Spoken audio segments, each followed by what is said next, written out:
எங்கள் வீட்டில் fish cutlet செய்ய போகிறோம். அதுக்கு நம்ம கொத்தமல்லி, பச்சை மிளகா, வெங்காயம், அதுக்கப்புறம் நம்மளுக்கு தேவையான ஃபிஷ் கறி, அதுக்கப்புறம் நம்ம அவிச்சு வச்ச உருளைக்கிழங்கு எடுத்துக்கணும். இதை மூணையும் எல்லாத்தையும் நல்லா ஃபஸ்ட்டு நம்ம பிணைஞ்சிக்கணும் தேவையான அளவு.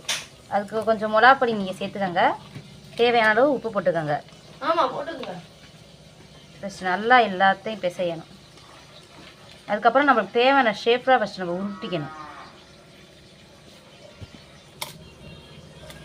இப்போ நல்லா கலர் வந்துருச்சு. இது 2 நிமிஷம் மட்டும் ஊற வச்சுக்குவோம்.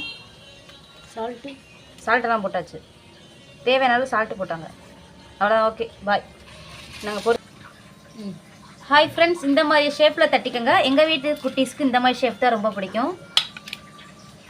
நீனே குட்டீஸ் தானே. ஹாய் ஃப்ரெண்ட்ஸ், 2 முட்டையை இப்போ உடச்சி ஊற்றிக்கோங்க. அது நல்லா கிண்டிக்குவோம் ஃபஸ்ட்டு.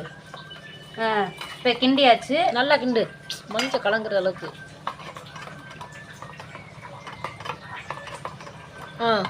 இல்லை ரஸ்கோ நல்லா பவுடர் பண்ணி அரைச்சி வச்சுக்குவோம்.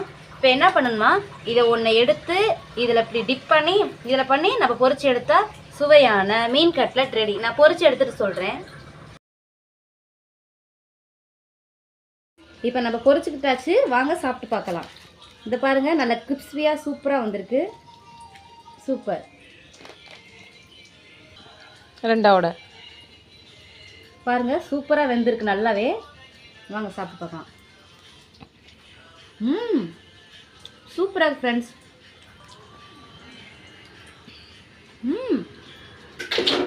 சூப்பராக ஃப்ரெண்ட்ஸ், ட்ரை பண்ணி பாருங்கள். ஆமாம் ஃப்ரெண்ட்ஸ், கொடுங்க ஃப்ரெண்ட்ஸ்.